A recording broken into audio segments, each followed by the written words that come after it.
এ কি, কে বাসন মাজছে ওই পুকুরের সামনে? সুজয় চিৎকার করে উঠল। ওর চিৎকার শুনে ওর বাবা মা ছাদের উপর থেকে ওই পুকুরের দিকে তাকিয়ে দেখল। পুকুরে কেউ নেই। ওনারা সুজয়কে এরপর ঘরে নিয়ে যায়। এই পুকুরটার একটা কোটা আছে। প্রত্যেক বছর একটা করে প্রাণীকে নিজের কাছে টানবে সেই সেই পুকুর হোক, সে মানুষই হোক কিংবা পশু।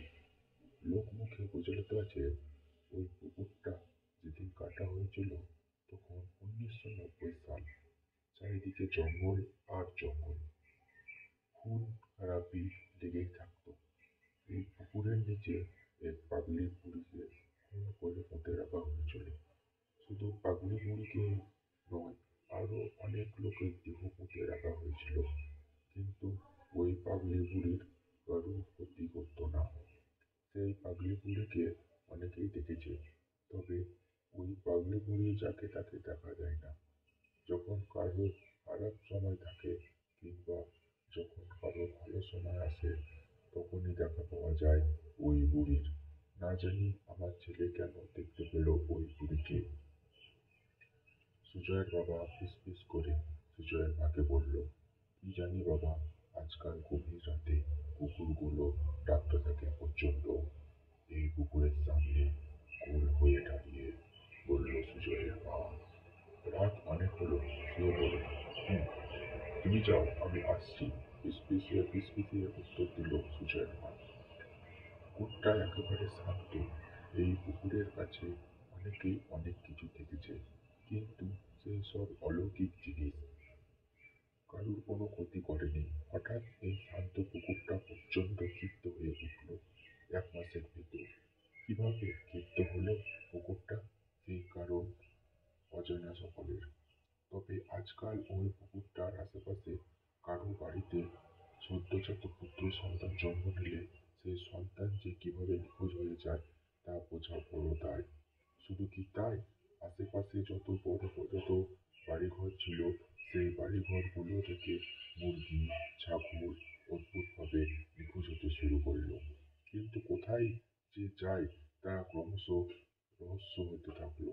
এর পেছনে যে অলৌকিক ঘটনা জড়িয়ে আছে সেটা কেউ বিশ্বাস না করে এটাকে চোরের কারসাজি বলে ব্যাপারটা চালিয়ে দিতে লাগলো। কিন্তু শেষে যখন চুরির পরিমাণ বেড়ে চলল তখন শেষমেশ গ্রামবাসীরা মিলে ঠিক করলো তারা পাহারা বসাবে। প্রথমত 2জন পাহারাদার নিযুক্ত করা হলো। তাদেরকে গ্রামবাসীরা চাঁদা বরবাদ করে চাঁদা ভারতে প্রত্যেক মাসের শেষে কিছু নগদ অর্থ দেবে এবং বিনিময়ে তারা পাহারা দেবে। বেশ ভালো হলো তাহলে। এই পাহারাদার নিযুক্ত করার পর গ্রামে চুরিও বন্ধ হলো না। এবার একদিন হঠাৎ করে রাত্রেবেলায় শুয়ে আছি, সেরকম সেরকম শব্দ হলো। খানিকক্ষণ পর উঠে গিয়ে দেখি বাড়িতে ইট পাথরের টুকরো পড়া আরম্ভ হলো। আর যেই পাথরগুলো পড়তো সেগুলো কিন্তু সকালবেলা গেলে খুঁজে পাওয়া যেত না।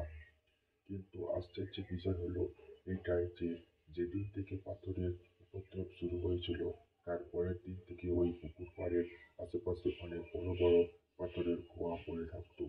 দেখা যেত। এইরকম একটা ঘটনা দেখে তারা সকলেই অবাক। তাদের মনে এই ধারণা তৈরি হলো যে ওই পুকুরের কাছে কিছু একটা গন্ডগোল আছে। গ্রামবাসীদের অনুরোধে ওই পাহারাদার গুলো ওই পুকুরটাকে আশেপাশে ভালোভাবে পাহারা দিতে থাকলো। সামনে সুজয়দের বাড়ি থেকে রাতের খাবারও যায় ওই পাহারাদারদের। গরমকালের রাত, লোকজন প্রায় চেতনয় হয়ে থাকে। আবার তারই মধ্যে যাদের বাড়িতে খাবার রয়েছে তাদের তো দুশ্চিন্তাতে ঘুমই হয় না ঠিকঠাক। দিনটা ছিল বুধবার। 2টো থালায় ভাত, ডাল, এঁচোড়ের তরকারি আর ফলপুরের বড়া পেট পুড়ে খোল। ওই পাহারাদারগুলো ওই পুকুরের সামনে একটা মাঠ আছে, সেখানে সেখানে তারা খাবার খেতে লাগলো। অমিত বলে উঠল, যা রতন, থালা 2টো দিয়ে আয় সুজয়ের বাড়িতে। আমি ততক্ষণ হাত পা ধুয়ে নিই। রতন থালা 2টো দিয়ে এসে ওই পুকুর পাড়ের কাছে গিয়ে যা দেখলো তাতে তার মেরুদণ্ড দিয়ে শীতল ছায়া বয়ে গেল। তাতে রতনের পিঠে চমকে গেল। রতন দেখলো অমিতকে 4 থেকে 5 জন একটা কালো কুৎসিত পেটি মানুষের চাপড়ে ধরে জলের মাঝখানের দিকে নিয়ে যাচ্ছে। চাঁদের আলো তাদের মুখ গঠন না দেখে গেল। ওরা 4-5 জন ছিল। তা রতন বুঝতে পারলো।